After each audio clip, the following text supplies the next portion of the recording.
बोली जानकी माता की।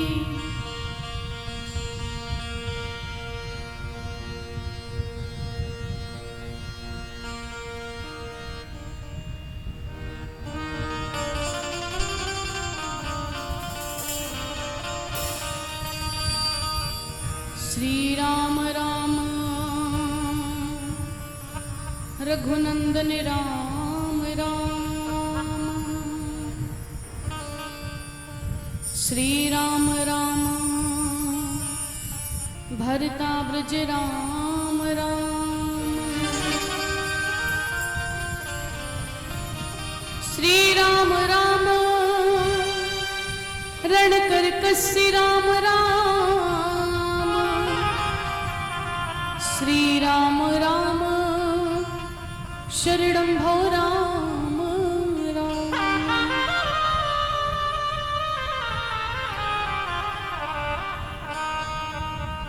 जनक सुता जग जननी जानकी। अति श्रिय प्रिय करुणा निधान की। राम नाम मैं सब जग जानूं। करहूं प्रणाम जोर जग पानी। वर्णा नामर्थ संघानाम। रसानाम छंद सामपि। मंगलानाम चाकरितारो। वंदे वाणी विनायको।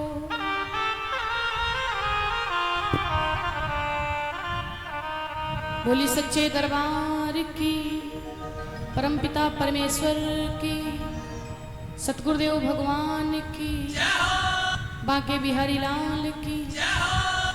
सबसे पहले मिलकर के 2 मिनट हम सभी लोग मिलकर के दुनिया से मन को हटा करके भगवान के चरणों में ध्यान लगाएंगे। गुरुदेव भगवान के चरणों में ध्यान लगाएंगे।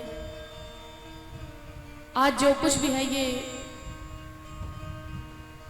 माँ की कृपा और गुरु की कृपा ही है।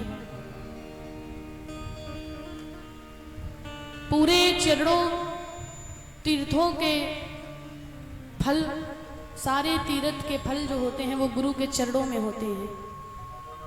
संत मिलन को जाइए तज माया अभिमान। जो जो पग आगे धरहूं कोटन जग समान। संत के पास जब मिलने जाओ तो माया और अभिमान को तज करके जाना चाहिए, क्योंकि संत जो होता वो भगवान का स्वरूप होता है। और जब भगवान के समक्ष में जाओ तो आपके मन में अहंकार ना हो, मद ना हो कि बैठने के लिए, कथा सुनने के लिए जाओ तो सोचो कि यहाँ पर कुर्सी नहीं, हम बैठेंगे नहीं, हम तो अपने घर में कुर्सी पर बैठते हैं, यहाँ नीचे मुझे बैठना पड़ेगा, या कुछ नहीं बिछा तो हम यहाँ बैठेंगे नहीं। ये अभिमान मत करो। माया को तज करके, अभिमान को तज करके भगवान के दरबार में जाओ, गुरु के सानिध्य में जाओ।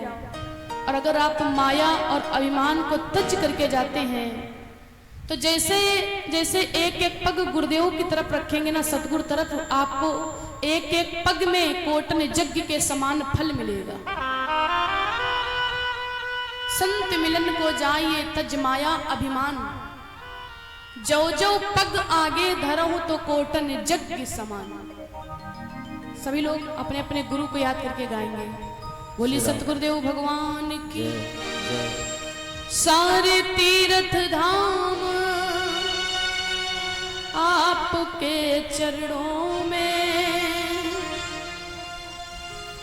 हे गुरुदेव प्रणाम आपके चरणों में। ओ सारे तीर्थ धाम आपके चरणों में। सारे तीर्थ धाम आपके चरणों में। हे गुरुदेव प्रणाम आपके चरणों में। सारे तीर्थ धाम आपके चरणों में। आपके चरणों में।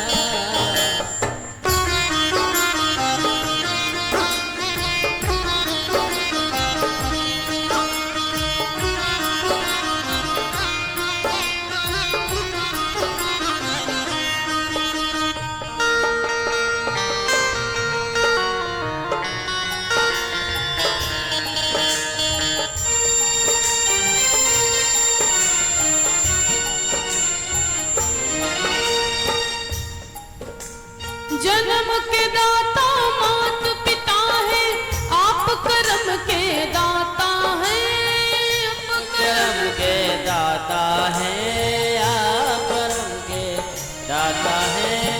आप मिलाते हैं ईश्वर से, आप ही भाग विधाता हैं। आप ही भाग विधाता हैं। हे गुरु ब्रह्मा, हे गुरु विष्णु, हे गुरु ब्रह्मा, हे गुरु विष्णु, हे शंकर भगवान आपके चरणों में।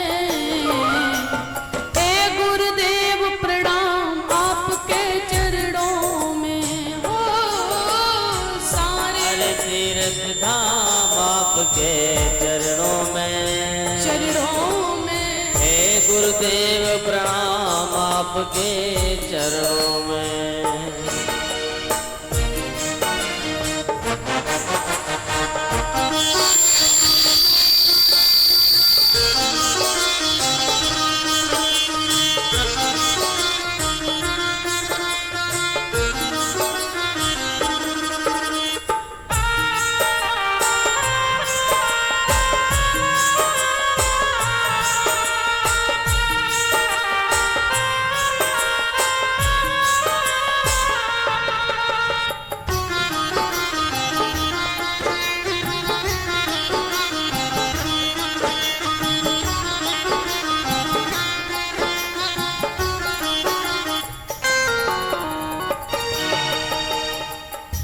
बोली सच्चे दरबार की, बोली सतगुरुदेव भगवान की।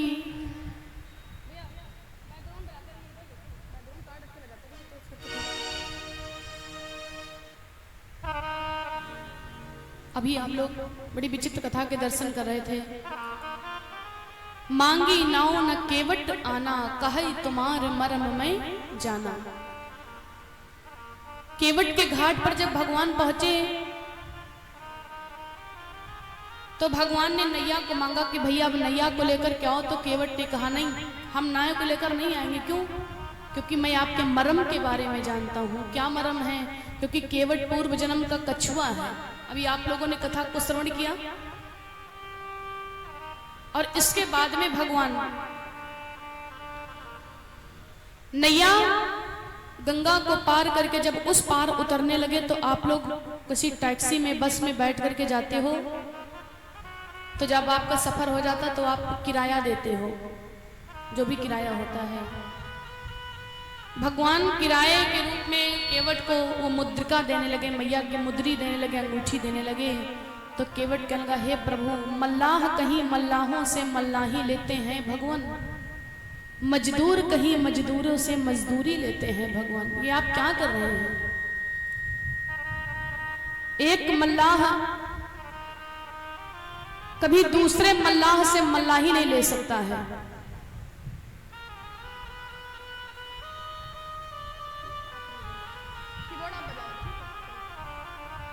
कह लगे कि एक मल्लाह कभी दूसरे मल्लाह से मल्लाही नहीं ले सकता है। तो लक्ष्मण को क्रोध आ गया। लक्ष्मण कहेंगे, देखो तो आप भी अपना भी मल्लाह है और मुझे अल्लाह मल्लाह बना दिया। तो भगवान कहते ये सत्य कहता है। केवट के कहने का तात्पर्य यह है कि प्रभु आप उस घाट के मल्लाह हो और मैं इस घाट का मल्लाह हूं। हम दोनों एक हैं। एक गरीब कभी दूसरे निर्धन के घर में गरीबी भीख नहीं मांग सकता है। जो दूसरा भी भीख मांगता हो वो दूसरे उसके घर में नहीं जाएगा। क्यों? बोले वो खुद ही बेचारा मांगता, तो हम क्यों उनके हुआ मांगे। तो भगवान ने कहा कि अगर तुम कुछ नहीं लोगे तो हम हमेशा हमेशा के लिए आपके ऋणी रहेंगे, कर्जी रहेंगे, कुछ तो ले लो। तो केवट ने कहा, प्रभु अपने को ऋणी समझते हो तो बदला वही चुका देना।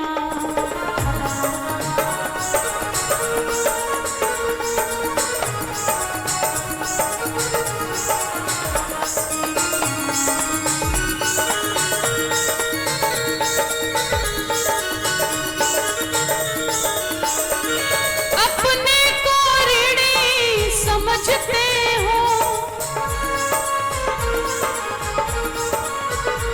केवट कहता प्रभु अगर आप अपने आप को ऋणी समझते हो तो आप कर्जा कहाँ चुकाना। अपने को ऋणी समझते हो तो बदला वही चुका देना। कहाँ पे? मैंने है गंगा पार किया, मैंने आपको गंगा पार करवाया है, आपको क्या करना है? मैंने है गंगा पार किया, आप क्या करना? भवसागर पार लगा देना।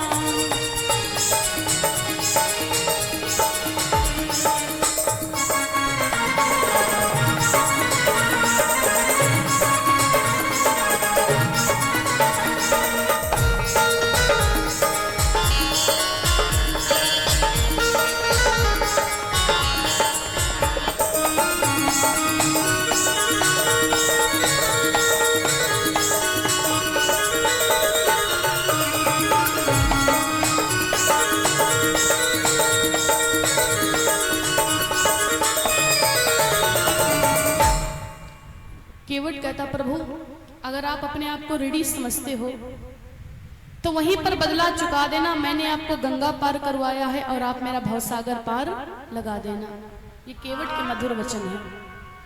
भगवान मुस्कुराते हुए उतरे और जब केवट के घाट से भगवान जाने लगे तो केवट फूट फूट करके भगवान के चरणों में गिरता है और विलाप करता कि प्रभु जब आप अपनी अयोध्या जाने लगना पुनः 14 वर्ष पूरे होने के बाद में तो फिर मेरे घाट से ही आना, एक बार और मुझे आपके दर्शन हो जाएंगे। अब बड़ी विचित्र कथा आती है। भगवान केवट के घाट से जब आगे की तरफ चल देते हैं, चलते चलते भगवान श्री वाल्मीकि महाराज के आश्रम पर गए हैं। वहां पर जाकर के भगवान ने वाल्मीकि महाराज को प्रणाम किया और कहने लगे हे महामुनि महाराज मुझे एक कारण बताइए, बात बताइए। क्या? बोले बताओ कि मेरा वनवास हो गया है, हम कहां पर रहें, रहने के लिए मुझे स्थान बताओ। वाल्मीकि महाराज से पूछा कि मुझे रहने के लिए स्थान बताओ कि हम वन में कहां रहें। तो वाल्मीकि महाराज ने मुस्कुराते हुए बड़ी विचित्र बात कह दी। कह लगे राम तुम क्या कहते हो कि हम कहां रहें? हम आपसे पूछते हैं कि तुम मुझे बताओ कि ऐसी कौन सी जगह है जहां पर तुम हो नहीं। हर जगह तो तुम निवास करते हो। दुनिया में कोई स्थान ऐसा नहीं जहां पर भगवान का वास न हो। हर जगह भगवान का वास है, कहीं भी तुम रहो। प्रणाम करने के बाद में भगवान आगे की तरफ चलते हैं। चलते भगवान बड़े विचित्र धाम पहुंचे, जिस उस धाम का नाम है चित्रकूट धाम। बोली सच्चे दरबार की, बोली सच्चिदानंद भगवान की। भगवान श्री राम जब चित्रकूट धाम पर पहुंचे हैं तो कहते भी हैं कि दुनिया में कूटे बहुत हुई पर चित्रकूट सा कूट नहीं। चित्रकूट धाम जब भगवान पहुंचे हैं, अब जो सुमंत्र जी भगवान को छोड़ने के लिए गए थे, अब सुमंत्र जी अयोध्या पहुंचते हैं। चलने के समय में सुमंत्र की दशा ये है, सुमंत्र जी की आंखों से झरझर करके नीर बह रहे हैं, क्योंकि बहुत दुख है कि भगवान का वनवास हो गया है। दशरथ ने सुमंत्र से कहा था कि सुमंत्र मेरे राम को लेकर तो जा रहे हो और मेरे राम को वन में तुम 14 दिनों तक रखना और 14 दिनों के बाद में पुनः मेरी अयोध्या को लेकर चले आना, क्योंकि राम के बिना मेरा एक एक दिन एक एक वर्ष के समान बीतेगा।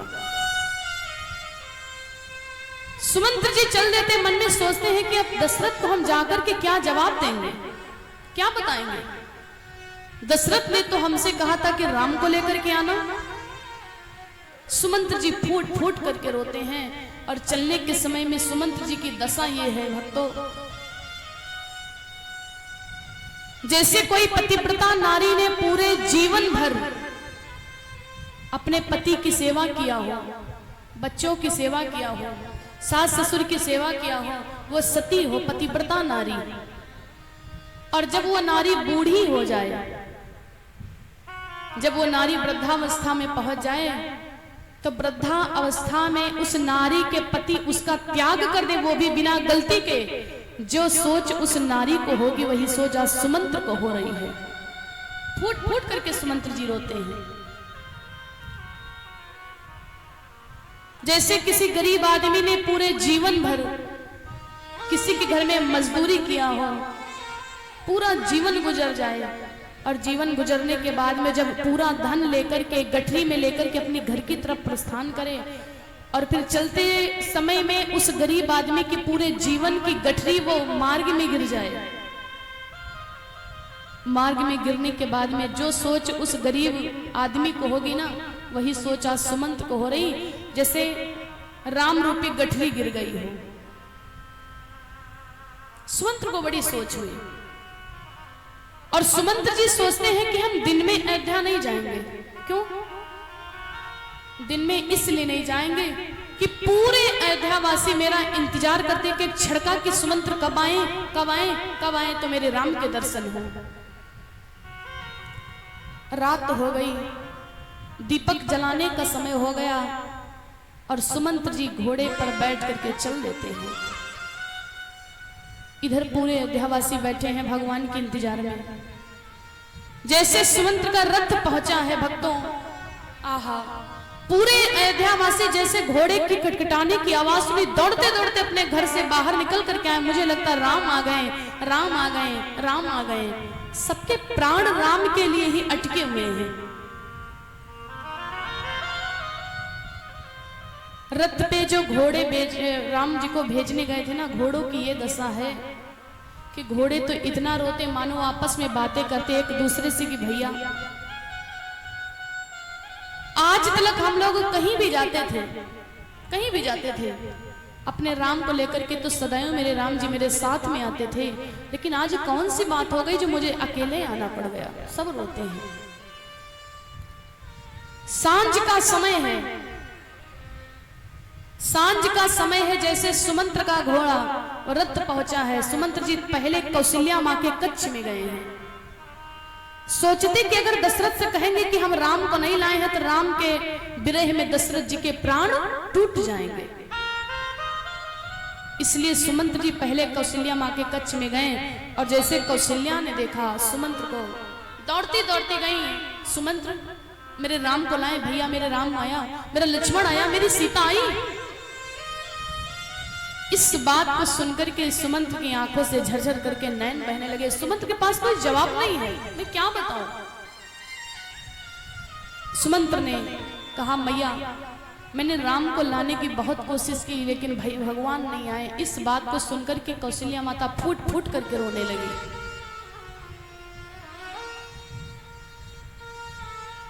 सुमंत्र को मन में बड़ी सोच है कि हम कौशल्या का तो सामना कर ले गए, लेकिन दशरथ को हम जाकर के क्या जवाब देंगे। और दशरथ जी अभी भी कोप भवन में पड़े हुए हैं, गए हैं सांझ समय सानंद में। सुमंत्र जी जैसे महाराज दशरथ के भवन में गए हैं और दशरथ की ऐसी दशा है कि जैसे जल से निकाल करके मछली को फेंक दो, मछली पानी के बिना तड़पती रहती है, बिलखती रहती, वही दशा सुमंत्र जी की है। वही दशा महाराज दशरथ की है। दशरथ पृथ्वी पर पड़े राम राम श्री राम श्री राम श्री राम कर रहे हैं, राम के इंतजार में बैठे हैं। और जब सुमंत्र गया,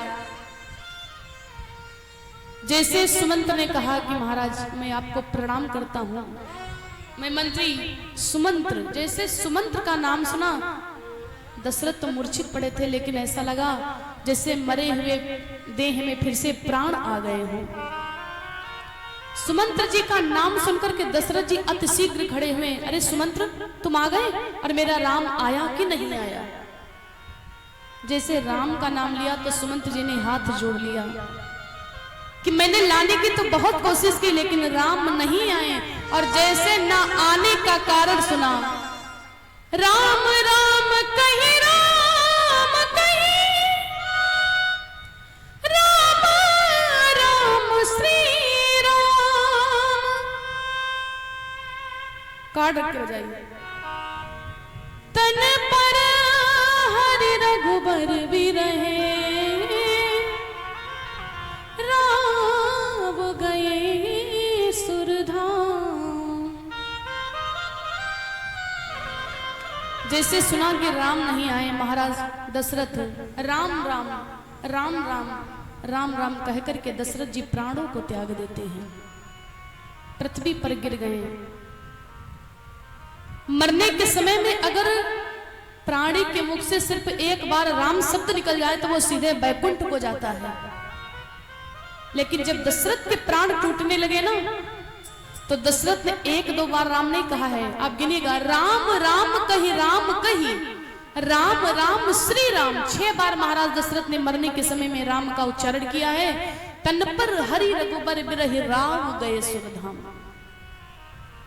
भगवान की जब मृत्यु हो गई, पूरी अयोध्या नगरी में शोकाकुल छा गया। गुरु वशिष्ठ जी को बुलाते हैं और आज दशरथ की चिता में कोई आग लगाने वाला तक नहीं है, क्योंकि दशरथ को श्राप है श्रवण कुमार के माता पिता का कि जैसे मेरे पास में मेरा कोई बेटा जलाने वाला नहीं है, वैसे तुम्हारे पास भी तुम्हारा कोई बेटा जलाने वाला नहीं होगा। ये बहुत बड़ी कथा है, इसलिए आप लोगों को सुना नहीं पाएंगे। लेकिन अब आपके मन में प्रश्न उठता होगा कि राम लक्ष्मण तो वन को चले गए, लेकिन भरत शत्रुघ्न जी कहाँ हैं? ये दोनों कहाँ हैं? ये तो अंतिम संस्कार कर सकते थे। राम लक्ष्मण तो वन को चले गए, लेकिन जो भरत और शत्रुघ्न जी हैं ना, ये बचपन से ही अपने मामा के यहाँ रहते रहे, अपने ननिहाल में रहते थे। और जब दशरथ की मृत्यु हुई तो गुरु वशिष्ठ ने 2 सेवकों को कहा कि तुम जाओ, जहां पर भरत हैं, भरत से कह दो कि गुरुदेव ने तुमको अतिशीघ्र बुलाया है। अतिशीघ्र बुलाने का कहीं कारण मत बता देना कि दशरथ की मृत्यु हो गई है। अगर तुम ये बता दोगे तो भरत यहां तक आ नहीं पाएगा, इसलिए तुम अतिशीघ्र जाओ और कह दो कि गुरुदेव ने तुमको अतिशीघ्र बुलाया है। और वो दोनों सेवक दौड़ते दौड़ते गए हैं। इधर भरत भैया रात्रि में बहुत भयानक सा सपना देखते हैं। रात में ही जब कोई अनहोनी होने वाली होती जीवन में, तो वो पहले से ही दिखाई पड़ने लगती है। भरत ने रात में सपने देखा कि मैं अपनी अयोध्या गया है, लेकिन जितने अयोध्या के वासी हैं, जो लोग मेरी पूजा पाठ किया करते थे, आरतियां किया करते थे, वो आज मुझसे बोलना तक नहीं चाहते हैं। बड़ा अपशकुन का भरत ने सपना देखा रात में। भरत जी उठ करके बैठ गए और तब तक कि ये दोनों सेवक पहुंचे। भरत भैया, हम अयोध्या से आपको बुलाने के लिए आए हैं, गुरुदेव ने आपको अतिशीघ्र बुलाया है। और इतना कहने के बाद में वो दोनों सेवक फूट फूट करके रोने लगे। भरत भैया कहते हैं कि भैया कहिए तो, कोई अनहोनी तो मेरी अयोध्या में नहीं हुई है, क्योंकि आज रात में मैंने बड़ा बुरा सपना देखा है। कहिए भैया क्या कारण है, और तुम रोते क्यों हो? सब अयोध्या में ठीक तो है ना? गुरुदेव ने मना कर दिया था कि तुम भरत से ये मत कहना कि महाराज दशरथ की मृत्यु हो गई है, अगर ये बता दोगे तो भरत आ नहीं पाएगा। तो सेवकों ने क्या बात बना ली, कल के भैया कुछ नहीं, आंसू इसलिए निकलते कि बड़ी दिनों बाद आपको देखे हैं ना, तो देख करके आंखों में आंसू आ गए। और वो दोनों सेवक आते हैं अयोध्या नगरी में। आज हुआ क्या, जो लोग पहले भरत के आने का जब संदेशा सुनते थे तो द्वारे द्वारे पर घी के दीपक जलाए जाते थे, आरतियां उतारी जाती थी। लेकिन आज जब भरत जी अयोध्या में प्रवेश करते हैं तो दीपक की बात अलग रखो, कलश की बात अलग रखो, सब भरत को देख देख करके अपना मुख फेर रहे हैं। क्यों? सब अयोध्यावासी समझते हैं कि अगर ये भरत नहीं होता तो शायद मेरे राम को वनवास नहीं जाना पड़ता। इसी के कारण से, इसी के लिए तो मेरे राम को वन जाना पड़ा है। क्योंकि कैकेयी ने क्या कहा? तापस वेश विशेष 14 बरस राम बनवासी। भरत जी गए हैं और सबसे पहले गए हैं मांडवी मैया के कच्छ में। मांडवी सब ठीक तो है ना, मांडवी पत्नी है भरत की। अब जरा कल्पना कीजिए, मांडवी मैया इतना विवेकवान है, वो सोचने लगी इस समय मेरी अयोध्या में दुख का बादल फटा हुआ है। सुमंत्र ने मेरे पिताश्री से, ससुर जी से, दशरथ से कह दिया कि राम नहीं आए तो राम के विरह में दशरथ के प्राण चले गए। और मेरे स्वामी हमसे पूछते कि सब ठीक है, और अगर हम भी इनसे कह दे कि राम का वनवास हो गया है तो बेटे तो उन्हीं के हैं, कहीं उनके विरह में इनके यहाँ ही प्राण न टूट जाए, क्योंकि भरत भी कोई दशरथ से कम नहीं है। मांडवी मैया ने कहा कि मुझे कुछ नहीं पता है, जो कुछ आपको पूछना आप कैकेयी माता के भवन में जाइए। भरत जी गए हैं कैकेयी के भवन में, पूछते मैया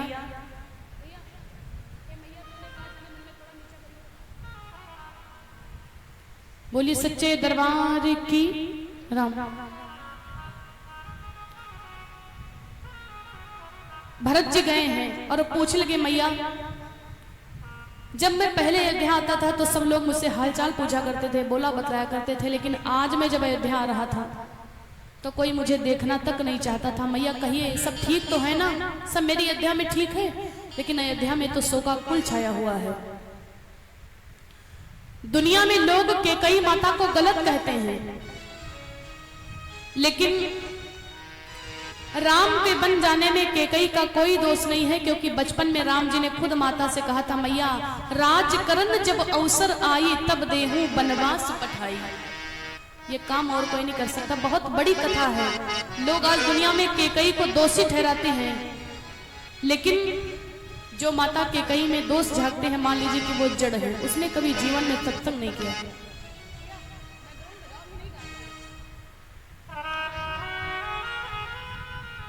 भरत जी गए कैकेयी के भवन में और पूछते मैया कहिए मेरी अयोध्या में सब ठीक तो है ना? कैकेयी भी सोचती है कि आज वो अंतिम क्षण है जो मेरा भरत मुझे माता कह रहा है, क्योंकि कैकेयी को भी पता है जैसे ये सुनेगा कि मैंने राम का वनवास कर दिया ये मेरा त्याग कर देगा, ये अंतिम क्षण है जो मुझे माता कह रहा है।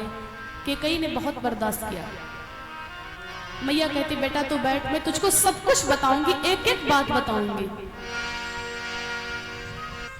कैकेयी बताने लगी कि सुनो भरत, तुमको इसलिए अयोध्या में बुलवाया गया है क्योंकि तुम्हारे पिता की मृत्यु हो गई है।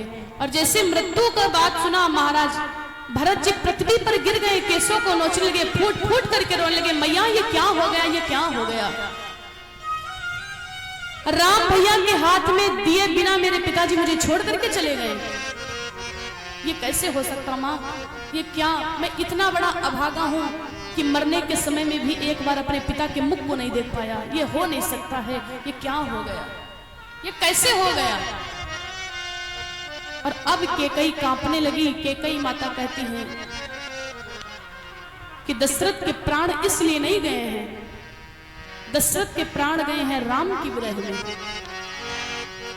राम की विरह में कैकेयी ने सारा वृतांत बता दिया कि बेटा तेरे लिए मैंने 14 वर्षों का राजगद्दी और राम के लिए 14 वर्षों का वनवास मांग लिया। और वनवास जब राम गए, राम के विरह में ही दशरथ के प्राण टूट गए। जैसे ये सुना तो दशरथ जी की बात को सुनकर के, कैकेयी की बात को सुनकर के महाराज भरत जी अपने केसों को नोचने लगे, फूट फूट करके रोने लगे। हे कैकेयी ये तूने अच्छा नहीं किया है। तुरंत कैकेयी शब्द आ गया, मैया नहीं कहा, अभी तक मैया कहते थे। हे कैकेयी ये तूने अच्छा नहीं किया, तू जननी जननी भाई। अरे जिस समय तुमने मेरे लिए वनवास, भैया के लिए वनवास और मेरे लिए राजगद्दी मांगी थी ना, उस समय तेरी जिभ्या कटकर के गिर जाती, तेरे मुख में कीड़े पड़ जाते। एक पुत्र अपनी माँ से कहता है अपने बड़े भाई के लिए, ये आदर्श है। कहते ना, विश्व भरण पोषण कर जोई।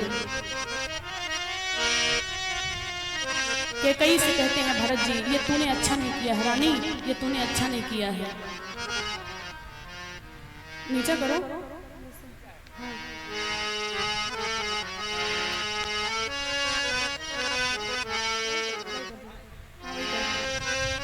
भरत भैया कहते हैं,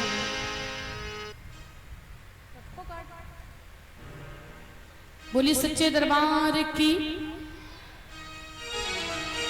भरत जी कहते कैकेयी ये तूने अच्छा नहीं किया है। ओ मैया तेने,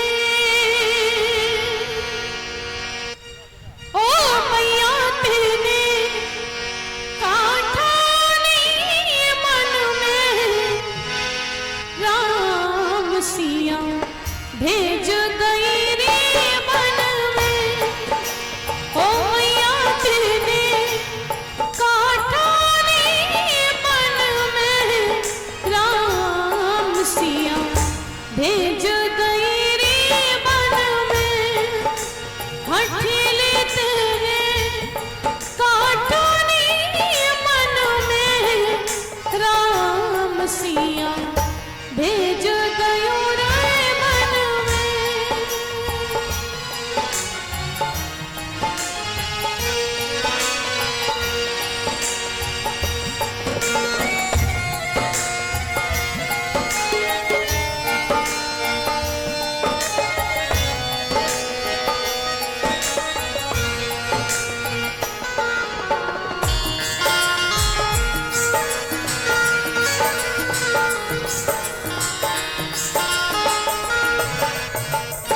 भरत जी कहते कैकेयी ये तूने अच्छा नहीं किया है।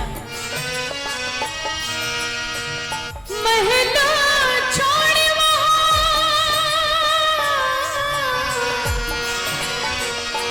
भरत कहते हैं जहां पर तुमने राम को भेज दिया है ना, महल की बात तो अलग रखो, रहने के लिए एक मड़िया तक नहीं होगी। महला छोड़ नहीं रे मड़िया, महला छोड़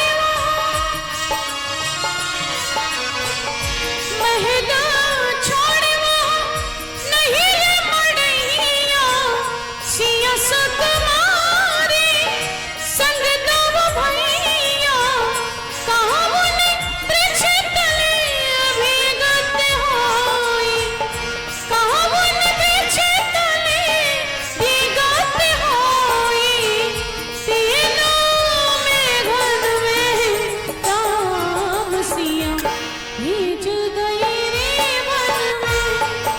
हठीले तेरे काठा नहीं मन में, राम सिया भेज गई रे मन में।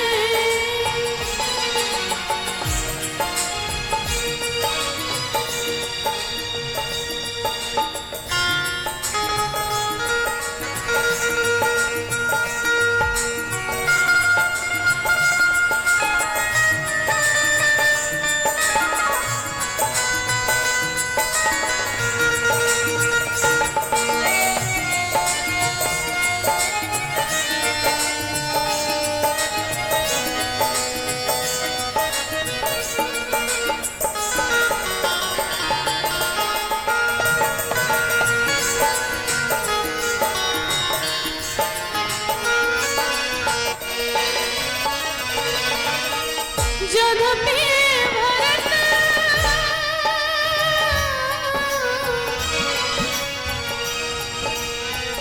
जग पे भरत तेरा गुण गावे, तेरी करनी देख ल जावे। अपना पद तीनों आप गवायो, अपना पद तीनों आप गवायो।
भरत गए हैं केकई के भवन में।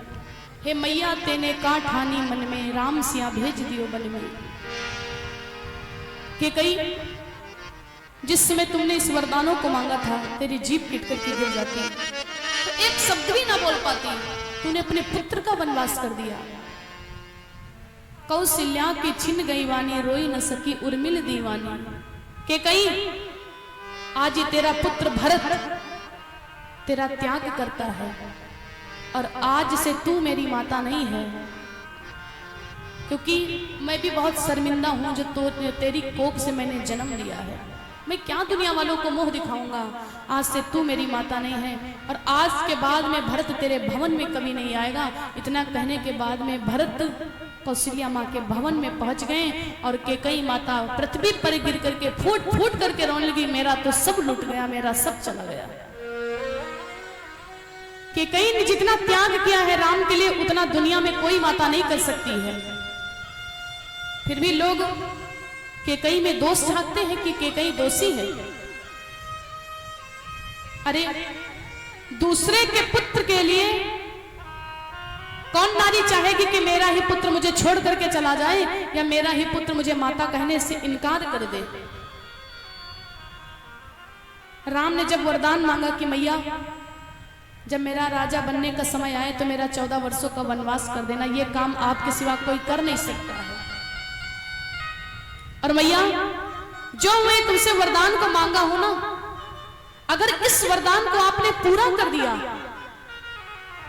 तो दुनिया में कोई भी माता अपने बेटी का नाम कभी केकई नहीं रखेगी। आज प्रमाण है, दुनिया में हर माँ अपने बेटी का कौशल्या नाम तो पा जाओगे, सुमित्रा पा जाओगे, लेकिन दुनिया में आपने ये नहीं देखा होगा कि किसी की बेटी का नाम केकई है। कोई रखता है? नहीं रखता है। केकई ने बहुत त्याग किया है। राम ने कहा मैया जो मैंने तुमसे वरदान को मांगा ना है, अगर आपने मुझे वनवास भेज दिया, मेरा वरदान पूरा कर दिया, तो हो सकता है कि तुम्हारा पुत्र जो भरत हो वो तुमको माता कहने से इनकार कर दे। केकई को पता है कि मेरा भक्त मेरा त्याग कर देगा, लेकिन केकई ने कहा कि राम इसकी भी मुझे जरा से भी सोच नहीं है, कुछ भी हो जाए। राम ने कहा मैया मैं जो तुमसे वरदान मांगा हूं ना, अगर इस वरदान को आपने पूरा कर दिया तो आपकी मांग का सिंदूर मिट जाएगा। अब दुनिया में कौन नारी चाहती है जो पुत्र के लिए उसका सुहाग चला जाए, वो भी सौतेले पुत्र के लिए? कोई नारी नहीं चाहती है। लेकिन केकई ने कहा इसकी भी मुझे सोच नहीं है। एक बात केकई ने जरूर कहा कि राम अगर मैंने तुम्हारे वरदान को पूरा कर दिया, वन दे दिया, तो मेरा पुत्र मेरा त्याग कर देगा, मेरे पति की मृत्यु हो जाएगी। कोई दुनिया की नारी अपनी बेटी का नाम केकई नहीं रखेगी। ये दुनिया वाले क्या क्या कहेंगे राम, ये तुम जानते हो। लेकिन मैं तुमसे एक वादा करती हूं कि अगर मेरे वरदान देने से मेरे राम का काम बन जाता है ना, तो ये केकई एक जन्म तक नहीं 700,000 वर्ष तक ऐसे ही वरदान देती रहेगी और कलंक अपने ऊपर झांकती रहेगी। इतना त्याग और कौन नारी कर सकती है? मैया ने खुद कहा है। और जब भरत ने त्याग कर दिया, अब केकई को वही वचन याद आ गए कि मेरे पुत्र ने मेरा त्याग कर दिया। कौशल्या के भवन में गए, मैया आज से मैंने केकई का त्याग कर दिया, आज से तुम ही मेरी माता हो। कौशल्या ने कहा नहीं, माँ का नाम कभी नहीं लिया जाता है, तुम माँ का नाम कब से लेने लगे? भरत ने कहा मैया केकई ने राम का वनवास कर दिया, मेरे कारण से राम का वनवास हुआ है, केकई दोषी है, मैं दोषी हूं। कौशल्या मैया ने कहा बेटा ये तुमसे किसने कह दिया कि इसमें राम के वन जाने में तुम्हारा दोष है या केकई का दोष है? और जो केकई में जड़ झांकते हैं ना, कलंक झांकते हैं कि केकई दोषी है, समझ लेना जो लोग माता केकई को गलत कहेंगे उसने कभी अपने जीवन में सत्संग नहीं किया है, वही केकई को गलत कहेगा। क्योंकि केकई जैसी तो दुनिया में माता ना हो सकती है, ना हुई है, ना होगी, इतना त्याग करने वाली। और भरत तुम केकई को दोषी कहते हो? सबसे स्पष्ट तो बात यह है कि अगर केकई माता के जीवन में जरा से भी दोष होता तो वो भरत जैसे संत को कभी जन्म नहीं दे सकती थी। सबसे स्पष्ट तो ये बात है, क्योंकि नारी निंदा ना करो, नारी नर की खान, जिनसे बालक होते हैं ध्रुव प्रहलाद समान। उस नारी की कभी भी निंदा नहीं करना चाहिए जो ध्रुव और प्रहलाद के समान पुत्रों को जन्म देती है। नारी निंदा खूब करो, नारी नर की खान, जिनसे बालक होते हैं रावण कंस समान। उस नारी की निंदा भी करो जो रावण और कंस के समान पुत्रों को जन्म देती है। भरत जी आए हैं, दशरथ का अंतिम संस्कार करते हैं। रात में ही भरत ने ऐलान करवा दिया कि कल प्रातःकाल हम भैया को बुलाने के लिए वन को जाएंगे, उनको लेकर के आएंगे, क्योंकि अगर भैया नहीं आएंगे तब तक ये राजगद्दी सूनी रहेगी। प्रातःकाल होगा। उसी रात में नगर में फैल गई यह बात, भरत बुलाने राम को जाएंगे वन प्रातः। रात में ऐलान हो गया और प्रातःकाल हुआ। सब तैयार हो गए राम को लाने के लिए कि हम जाएंगे, हम भैया को बुला करके लाएंगे, कोई क्या कहता है। और पूरी प्रजा के साथ में भरत भैया, केवल 3 माताएं और मांडवी, सिद्धकीर्त, उर्मिला, ये 6 लोग बची हैं और बाकी कोई अयोध्या में नहीं बचा। सब चल देते हैं भगवान को बुलाने के लिए। चलते चलते चलते चलते जैसे लक्ष्मण ने भरत को देखा आते हुए, तो लक्ष्मण ने कहा, लक्ष्मण जी थोड़ा उग्र स्वभाव के थे। लक्ष्मण को क्या लगा कि मुझे लगता कि भरत मुझे यहां भी नहीं रहने देगा। अब राजा तो बन ही गया है और मुझे लग रहा कि ये मुझे मारने आ रहा है। इसलिए जैसे लक्ष्मण के ऊपर, भरत के ऊपर लक्ष्मण की नजर पड़ी, तो लक्ष्मण ने तुरंत धनुष बाण को निकाली और कहने लगे, भैया तुम रोकना मत, हम अभी भरत को मार देंगे। बस समाधान हो गया नाथ, अब अज्ञा दो दिल मचल रहा। मुझे लग रहा है कि भरत हम लोगों को मारने के लिए आ रहा है, इसलिए हम भरत के बाण मार देंगे। भगवान ने रोक लिया। भरत, लक्ष्मण ये तुम क्या कह रहे हो? तुम कहते हो कि भरत मुझे मारने के लिए आ रहा है? जरा रुको तो। बिना विचारे जो करे सो पाछे पछताए, काम बिगाड़े अपनो जग में होता हसाए। तुम कहते हो कि ये मारने के लिए आ रहा है, जरा रुको तो, हो सकता कि मुझे बुलाने के लिए आ रहा हो तो। और इतने में भरत जी गए हैं, जैसे राम को देखते फूट फूट करके रोना चालू कर देते, भैया सबसे बड़ा अपराधी केवल मैं हूं, अगर मैं नहीं होता तो तुम्हारा वनवास नहीं होता। तीनों माताएं गई हैं और भगवान वनवास में सबसे प्रथम मिलते किससे हैं? फिर प्रथम मिले कई से, उस मां ने आशीर्वाद दिया।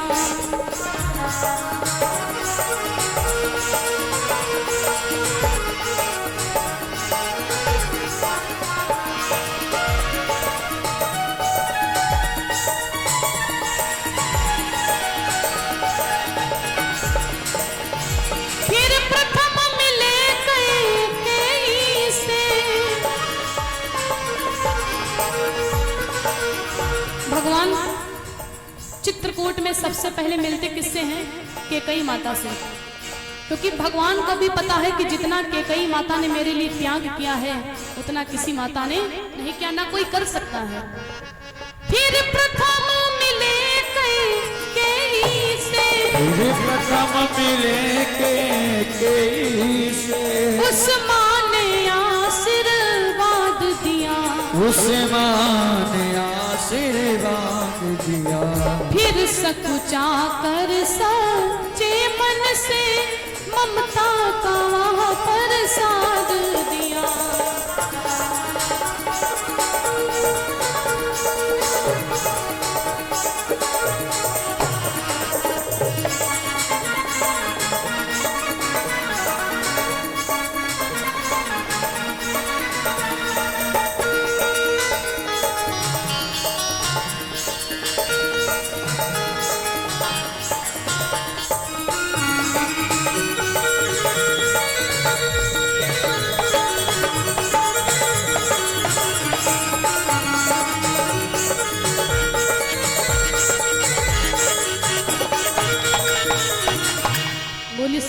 दरबार की, बोली वृंदावन बिहारी लाल की।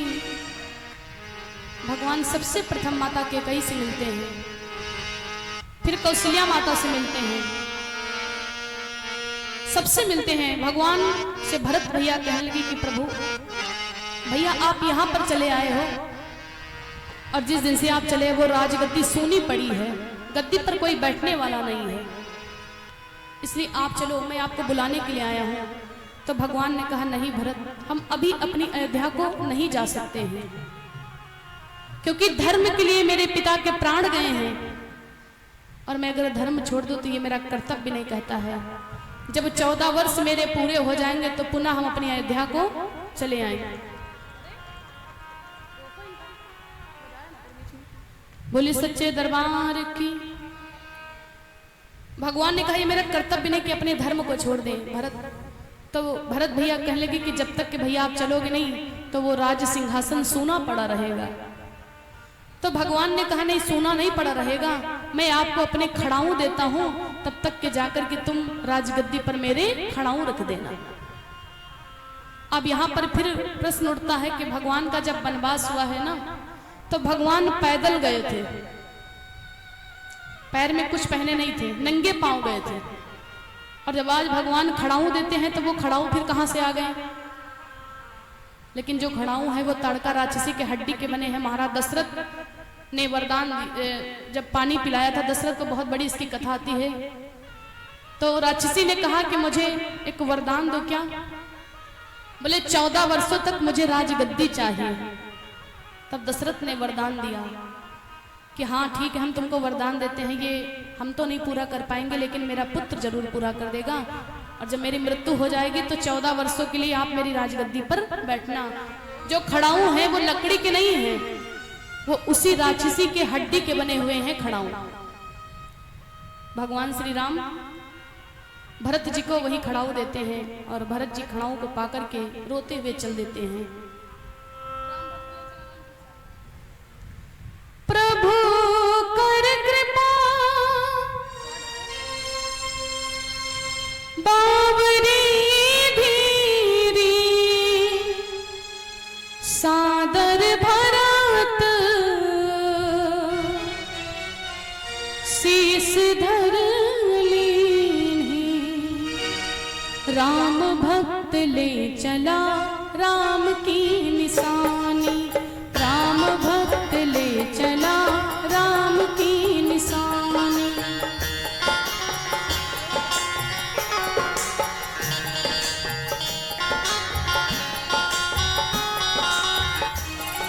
शीस पर खड़ाऊं, शीस पर खड़ाऊं, अखियों में पानी, राम भक्त ले चला राम की निशानी, राम भक्त ले चला राम की निशानी।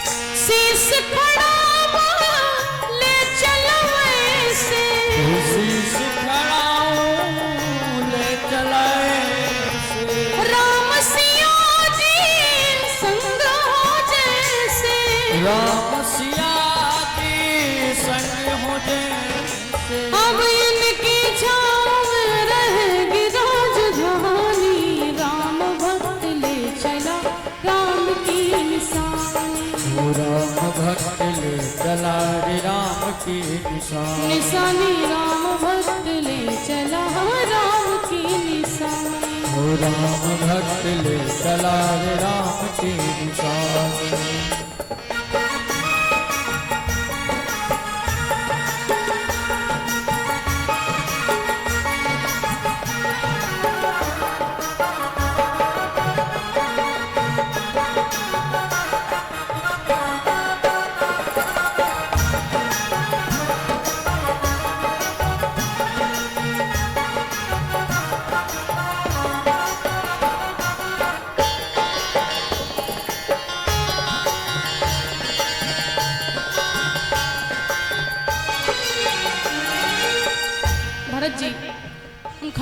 अपने शीश पर रख लेते हैं और सोचते हुए जा रहे हैं। पल छिन लागे सदियों जैसे, पल छिन लागे सदियों जैसे, 14 वर्ष कटेंगे कैसे, 14 वर्ष कटेंगे कैसे, जाने समय क्या खेद रचेगा, जाने समय क्या रचेगा, कौन जिएगा कौन मरेगा, कौन जिएगा कौन मरेगा, कब्र मिलन के फूल खिलेंगे, कब्र मिलन के फूल खिलेंगे, नदियों के 2 फूल मिलेंगे, नदियों के 2 फूल मिलेंगे, जी करता है यही बस जाऊं, जी करता है यही बस जाऊं, हिल मिल 14 बरस बिताऊं, हिल मिल 14 बरस बिताऊं, राम बिन कठिन एक घड़ी बितानी, राम भक्त ले चला राम की निशानी, ओ राम भक्त ले चला रे राम की निशानी,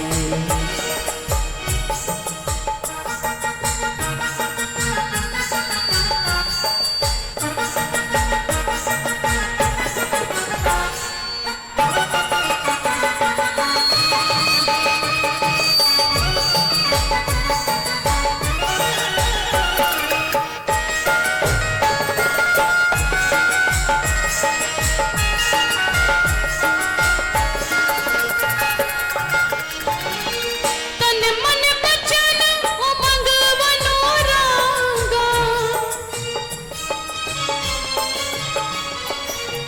धीर धुरंधर धीरज त्यागा, अज त्यागा, भावना में बह चले, भावना में बह चले, धीर धीर ज्ञानी, राम भक्त ले चला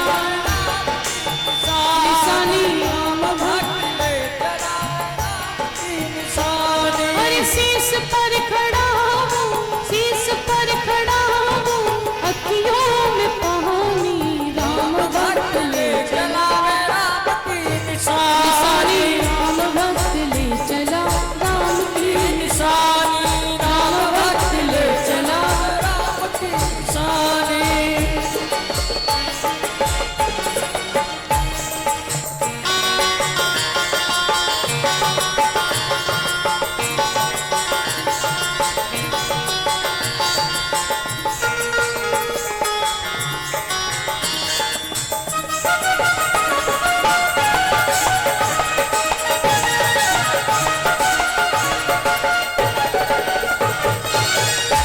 बोली सच्चे दरबार की।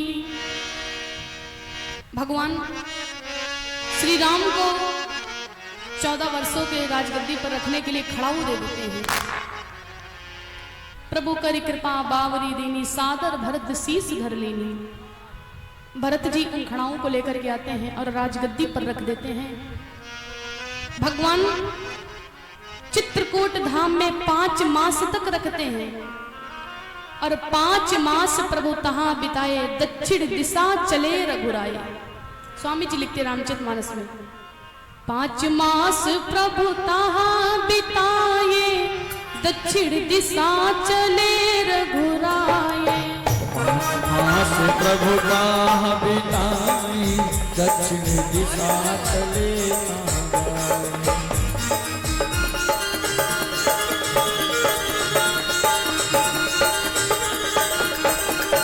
भगवान 5 मास तक चित्रकूट में निवास करते हैं और चित्रकूट के 5 मास बीतने के बाद में दक्षिण की दिशा में भगवान चल देते। चलते कितना है, 3.5 कोस मग जाई, अत्रि धाम पहुँच रघुराई।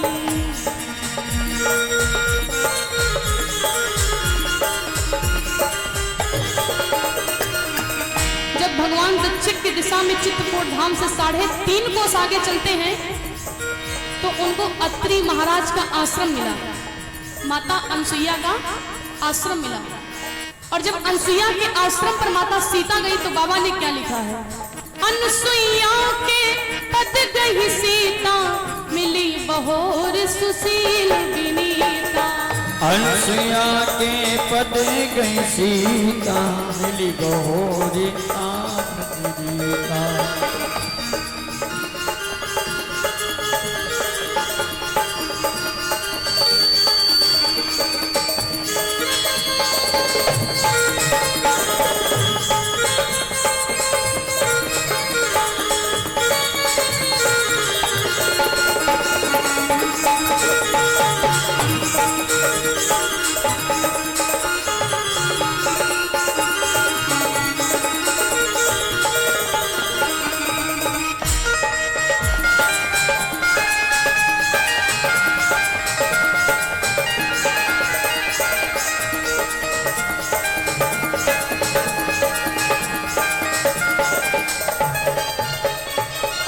बोली सच्चे दरबार की। कुछ माताएं सोने लगी हैं, दिन में भी नींद आना चालू कर देती है। कहां तक बेचारी जागे, आज जागत जागत 7वां दिन लाग गया है। माताएं सोचती हमार तो रोजे काम है, हम लोग काहे मेहनत करें। बोली सच्चे दरबार की। ये लोग जय बोलने को कहो तो बड़ी शर्मचोरी करती है, लेकिन अगर ढोलक पा जाए तो देखो भी माताएं कितना गौती हैं। एक जगह मेरी कथा चल रही थी नवरात्रि के पीरियड में, तो एक माता जी हमसे कहने लगी कि बिटिया अपनी ढोलक दे दो, थोड़ा हम भी गाना चाहते हैं। तो हमने कहा भैया माता जी को ढोलक दे दो, ये भी थोड़ा गाना चाहती हैं। इन्होंने ढोलक दे दिया। तो हम सोच लगे कि लाओ माता जी जहाँ गाएंगे वहीं पर बैठेंगे, अगर ये लोग कुछ अच्छा गाएंगे तो हम भी याद कर लेंगे, अपनी कथा में सुनाएंगे।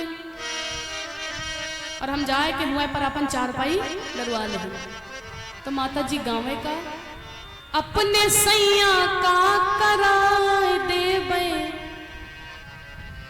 जैसे माता जी अत्ता गए अपने सैया का कराए देवे। तो हम सोचन बड़े अच्छे विचार हैं, या तो कोनो नौकरी करवा दे हैं, या तो कोनो दुकान करवा दे हैं जिससे 4 पैसा घर ही में ही है। लेकिन माता जी करावे का अपने सैया का कराए देवे, जेलो दरोगा मेरो मन का है।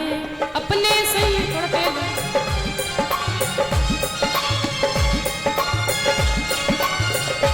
अपने सैया का कराए देवे, जेलो दरोगा मेरो मन का है।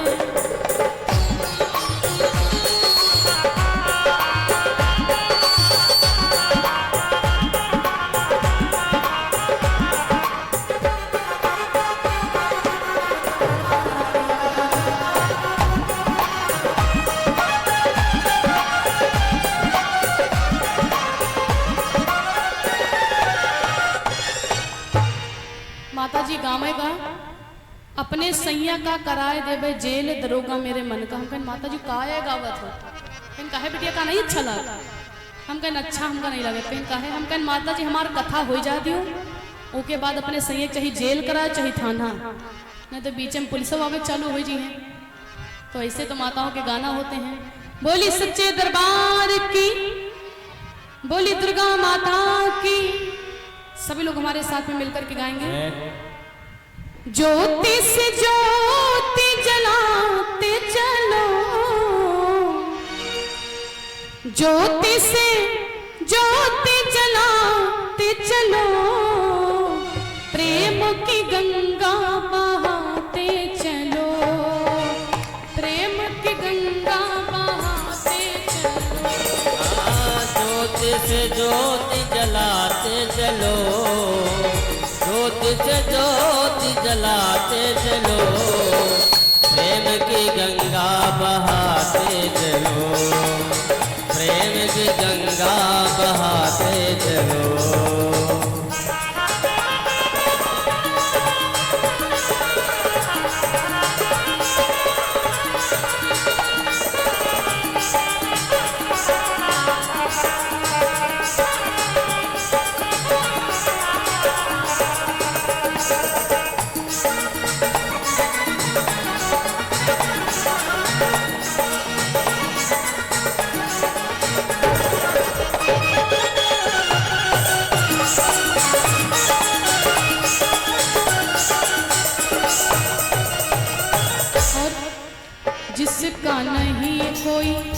संगी साथी ईश्वर है रखवाला हो।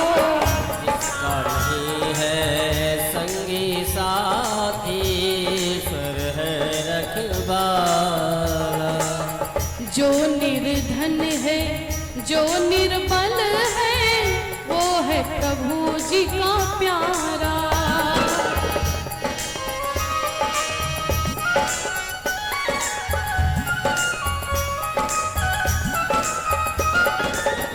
दीप दया के जलाते चलो, दीप दया के जलाते चलो।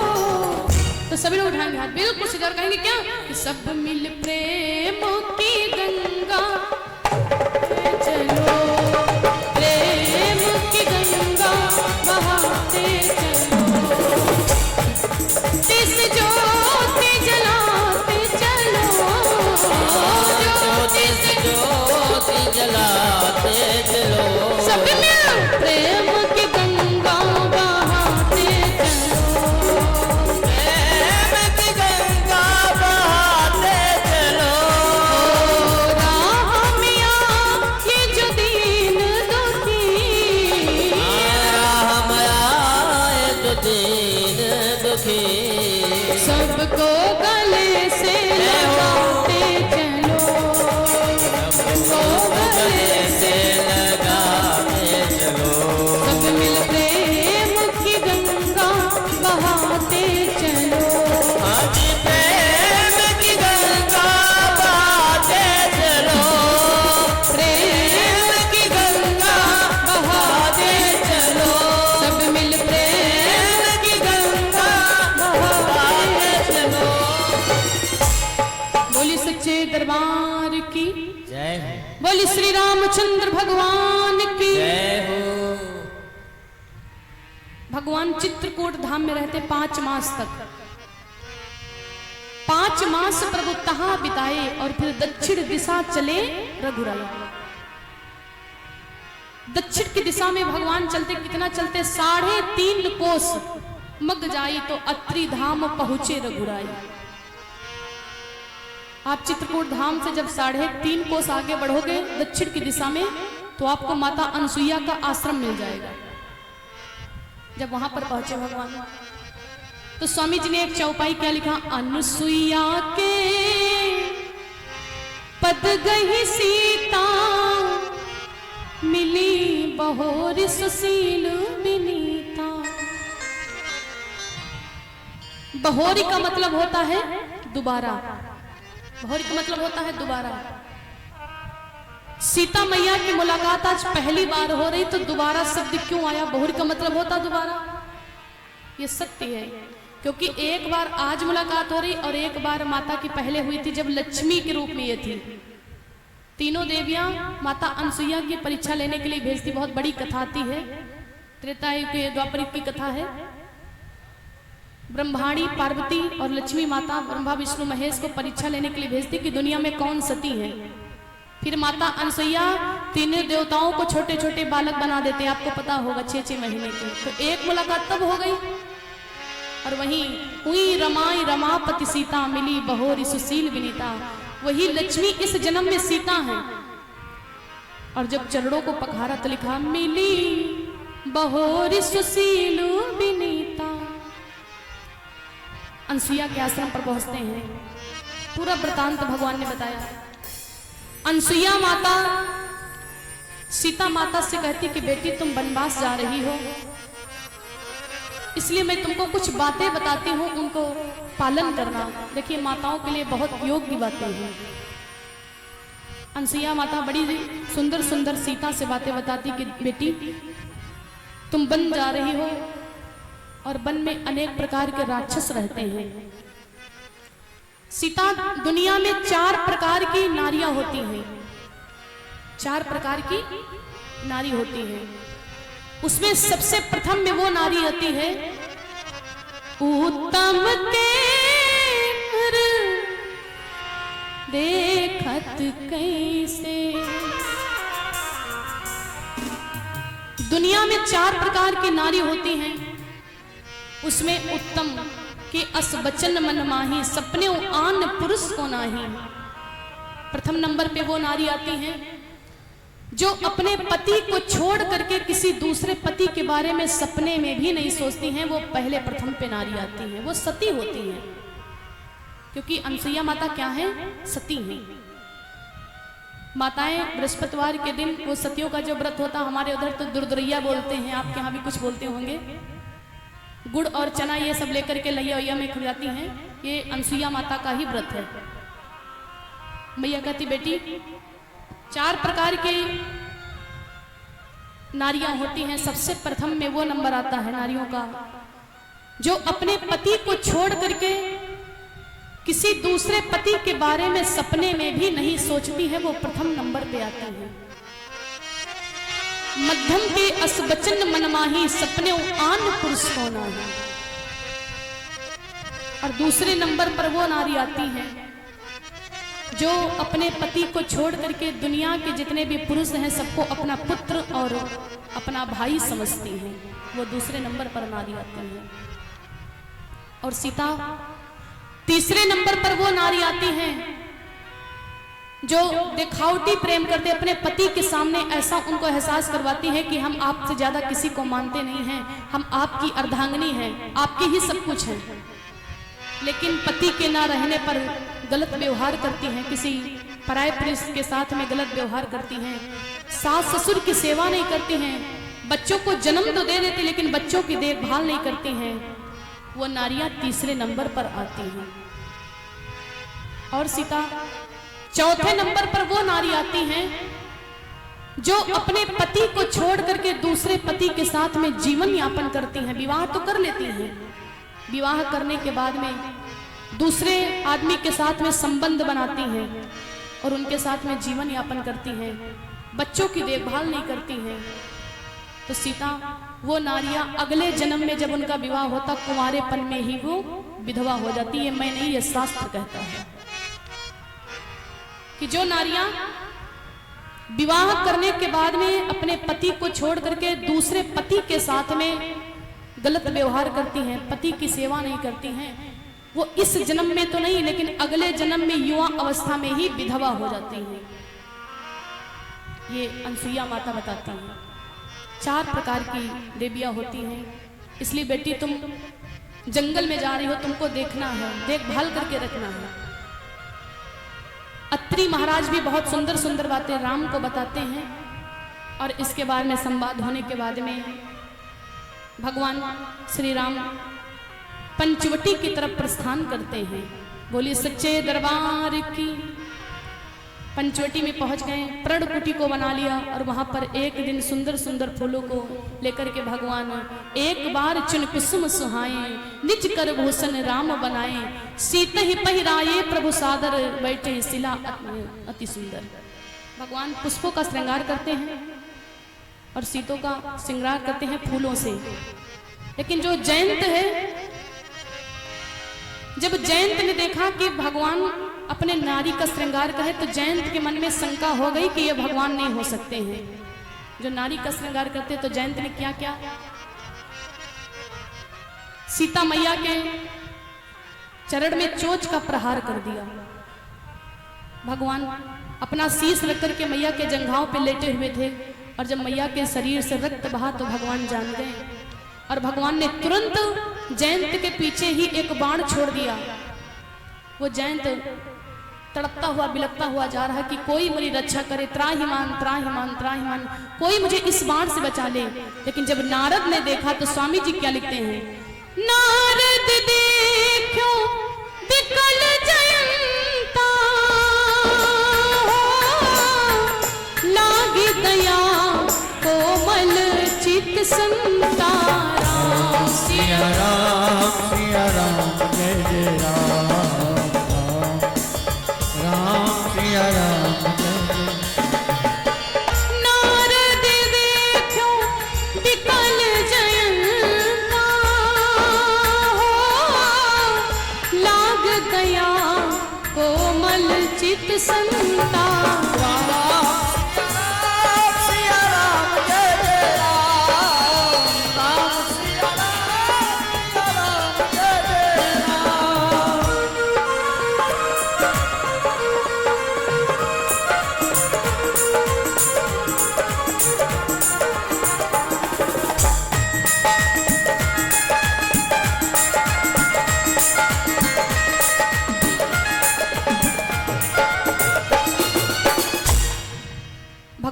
जो बाण छोड़ा, जयंत आगे आगे जा रहा है, भगवान का बाण पीछे पीछे से जा रहा है। वो कहता त्राहिमाम कोई मेरी रक्षा करे। जब नारद ने देखा तो नारद को दया आ गई और नारद कहने लगे इस बाण से तुम्हारी कोई रक्षा नहीं कर सकता है, क्योंकि ये साक्षात भगवान का बाण है। इसलिए जिसने इस बाण को छोड़ा है तुम उन्हीं के शरण में चले जाओ तो तुम्हारा भले ही प्राण बच जाए। जयंत गया है और भगवान से प्रार्थना करने लगा, प्रभु मैं आपको पहचान नहीं पाया था, मुझे शंका थी इसलिए मैंने चोच का प्रहार किया, मुझे क्षमा कर दो। अगर कोई आदमी सुबह अपराध करे और शाम तक आपसे क्षमा मांगे कि मैंने अपराध किया है तो उससे क्षमा कर देना चाहिए, ये आपका कर्तव्य कहता है। लेकिन इतना क्षमा भी मत करो कि वो भूल जाए फिर से गलती करने लगे। भगवान ने कहा ठीक है हम तुमको मारेंगे नहीं, लेकिन इतना जरूर करेंगे कि तुम अपने शरीर का कोई मुझे एक अंग दे दो। जयंत माने कावा, जो कौवा होता है काला वाला। भगवान ने कहा अपने शरीर का कोई अंग दे दो। अब जयंत तो बड़ा चालाक होता है, सोचने लगा अगर पैर दे देंगे तो चल नहीं पाएंगे, अगर पंख दे देंगे तो उड़ नहीं पाएंगे, तो क्या दे। जयंत सोचने लगा लाओ दो मेरे नेत्र हैं, एक नेत्र दे देंगे और एक मान लीजिए बंद भी कर लेंगे तो बराबर दिखता रहेगा, एक आंख बंद कर लो फिर भी तो दूसरे से दिखता है। कल ये ठीक है। कल का प्रभु इस बाण को आप मेरे नेत्र पर छोड़ दो और एक मेरा नेत्र की रोशनी ले लो। भगवान ने छोड़ दिया। तभी से प्रमाण है कि आज भी कावा जहां पर बैठता तो आप देखो थोड़ा सा तिरछा देखता है, सीधा नहीं देखता है, आपको ऐसा लगेगा कि थोड़ा सा तिरछा देख रहा है। जो कावा होता बड़ा चालाक होता है। कहावत भी है कि पक्षियों में कौवा और आदमियों में नौवा, ये दोनों भैया बहुत खतरनाक है। कोई होगा तो चला नहीं जाएगा, लेकिन ये सत्य है। बोलिए सच्चे दरबार की।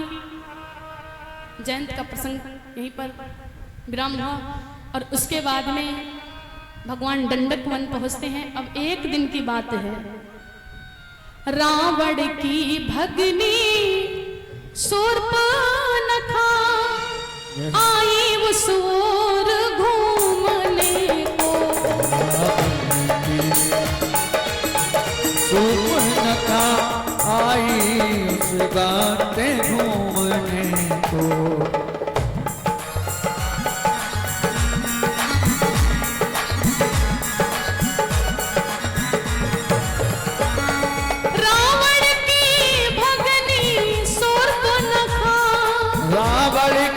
भगनी शूर्पणखा आई उस ओर घूमने को, आई उस ओर घूमने को। मानो रतबीर निकट पहुंची,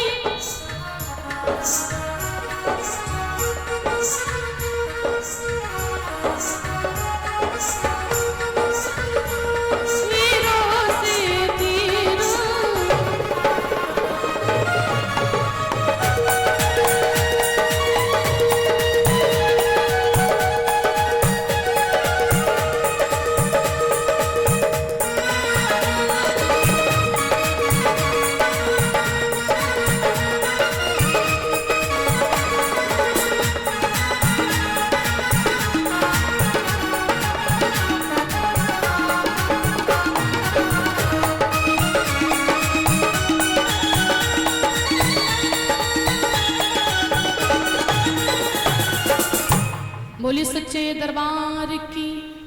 भगवान दंडक वन पहुंच गए तो रावण की भगनी शूर्पणखा, एक दिन की बात है, भ्रमण करने के लिए निकलती है। शूर्पणखा रावण की भगनी, दुष्ट हृदय दारुण दुख अहिनी। स्वामी जी ने अहिनी का शब्द दिया है। अहिनी क्यों लिखा? क्योंकि अहि माने होता है सर्प और अहिनी माने नागनी। ये पूर्व जन्म की नागनी है। और लक्ष्मण जी क्या है? पूर्व जन्म के शेष जी हैं। पूर्व जन्म में ये जो शूर्पणखा है ये लक्ष्मण की पत्नी थी। इसकी बहुत बड़ी कथा है, ये भी नहीं सुना पाएंगे, लेकिन इसलिए अहिनी का मतलब होता है नागिनी। वो दंडक वन की तरफ भ्रमण करने के लिए आती है और लक्ष्मण जी उसके नाक कान को काट लेते हैं। जो भी कथा है आप लोग रात्रि की बेला में श्रवण करेंगे। और शूर्पणखा जब अपने रावण के पास में गई है तो कहती भैया दो लड़के राम लखन उस दंडक वन में आए हैं। पूरा वृतांत बताती है। फिर रावण आता है, सीता का हरण करता है। जो भी कथाएं हैं, रावण का वध, कुंभकर्ण का वध, इंद्रजीत का वध, अहिरावण का वध, ये जितनी भी कथाएं हैं आप लोग रात्रि की वेला में श्रवण करेंगे। और सबका वध होने के बाद में 14 वर्ष पूरे होने के बाद में भगवान का राज्याभिषेक होगा। तो आज भगवान की कथा का विराम दिवस है। आप लोग रात्रि में भारी से भारी संख्या में आएंगे और हमारा प्रयास रहेगा कि 8 बजे से पहले ही कार्यक्रम शुभारंभ हो जाएगा, क्योंकि रात में बहुत सारे कार्यक्रम होते, झांकियां भी होती हैं। तो आप लोग भारी से भारी संख्या में रात्रि की वेला में उपस्थित होंगे। बोलिए सच्चे दरबार की। आइए आरती करने के लिए आ जाइए, तब तक 2 लाइन का एक संकीर्तन। बोलिए राघवेंद्र सरकार की।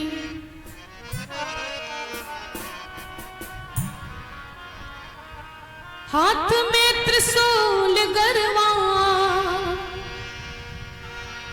हाथ में त्रिशूल गरवा, सुनवा के हार रूपवा मनवा मोहत बा, चुनरिया मनवा मोहत बा, के बाड़ी के बाड़ी के बाड़ी शेर पे सवार रूपवा मनवा मोहत बा, के बाड़ी शेर पे सवार रूपवा मनवा मोहत बा। शेर पर सवार रूपवा मनवा मोहत बा। हाथ में त्रिशूल गरवा, हाथ में त्रिशूल गरवा, सुनवा के हार रूपवा मनवा मोहत बा, चुनरिया मनवा मोहत बा, के बाड़ी शेर पे सवार रूपवा मनवा मोहत बा। हमारी शेर पे सवार रूपवा मनवा मोहत बा। हरि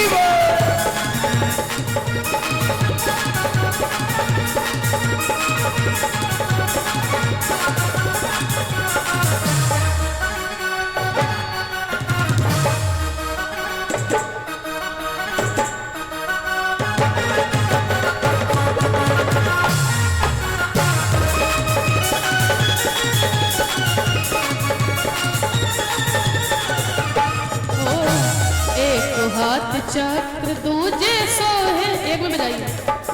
ओ एक हाथ चक्र दूजे सोहे तलवारिया, एक हाथ चक्र दूजे सोहे तलवारिया, भगतन के गूंजत बाटे भारी करिया, भगतन के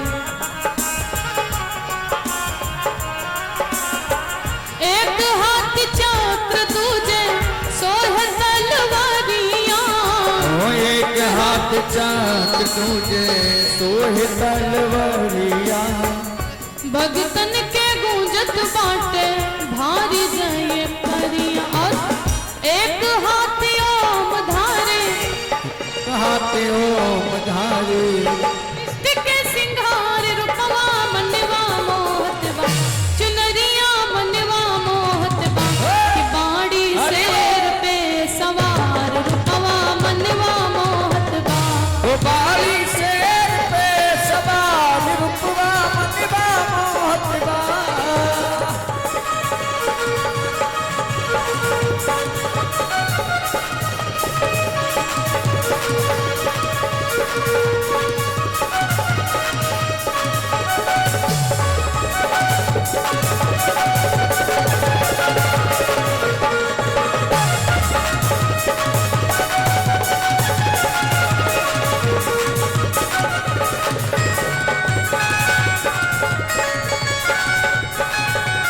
सभी लोग उठाएंगे हाथ और कहेंगे क्या?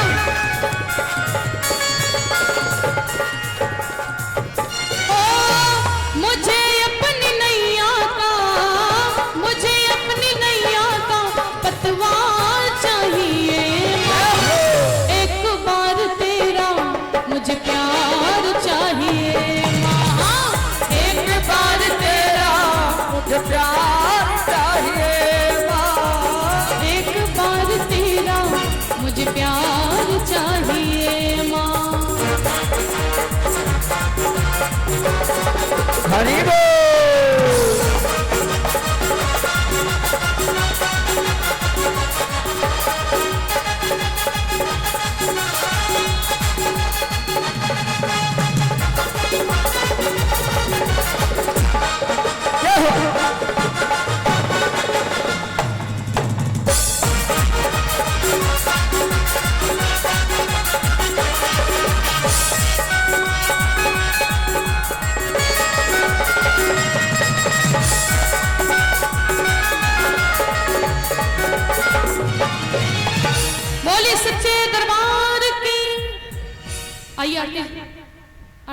लिए आ जाइए और सभी भक्त अपने पावन स्थान पे खड़े हो जाएं।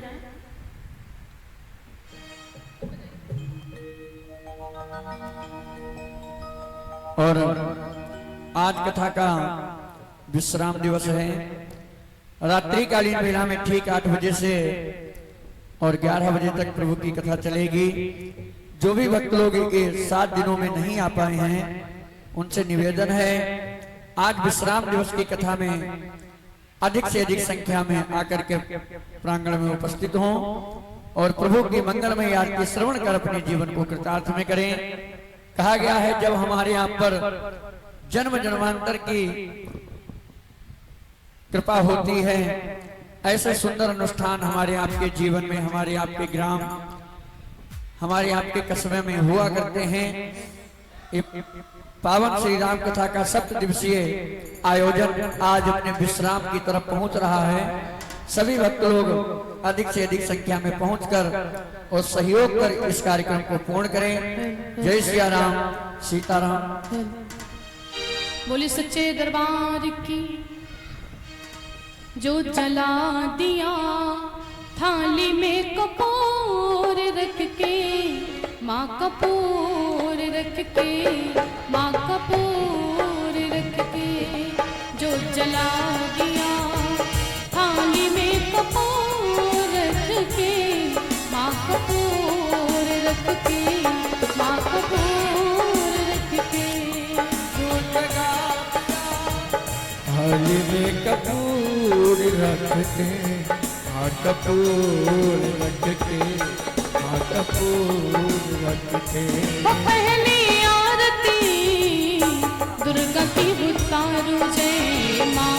वो पहली आरती दुर्गा तेरी गाँव जय हो माँ। भक्ति भावों से माँ को अपनाओ जय माँ। भक्ति भावों से माँ को अपनाओ माँ। कि दर्शन देंगी माँ सपने चूर चूर करके, चूर चूर करके, चूर चूर करके, जो जला दिया थाली में कपूर रख के, माँ कपूर रख के, माँ कपूर रख के।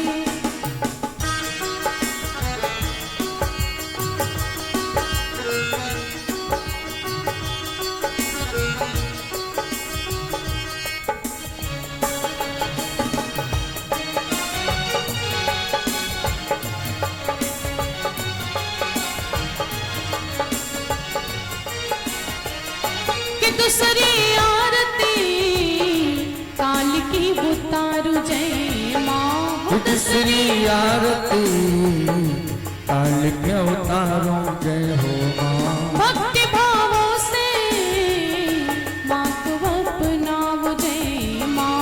भक्ति भावों से माँ को अपनाओ जय हो माँ। कि दर्शन देंगी माँ सपने चूर चूर करके, चूर चूर करके, चूर चूर करके, जो जगा दिया माता तेरा नाम रख के, माँ कपूर रख के, माँ कपूर रख के, जो जगा दिया।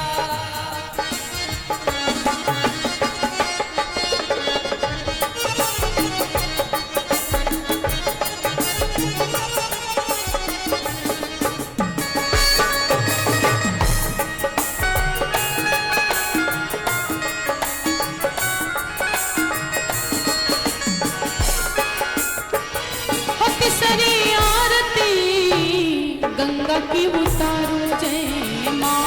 तीसरी आरती गंगा की उतारो जय हो माँ। भक्ति भावों से माँ को अपनाओ जय माँ। भक्ति भावों से माँ को अपनाओ जय हो माँ। मिला तो पापी तर गए जल की बूंद बूंद पी के, बूंद बूंद पी के, बूंद बूंद पी के, जो जला दिया कपूर रख के, माँ कपूर रख के, जो जगा दिया कपूर रख के, कपूर रख के, जो जला दिया है थाली में कपूर रख के, माँ कपूर रख के, माँ कपूर रख के। कर्पूरी गौरम करुणावतारम संसारी सारम भुजगेन्द्रहारम सदा वसंतम हृदयारविन्दे भवं भवानी सहितं नमामि।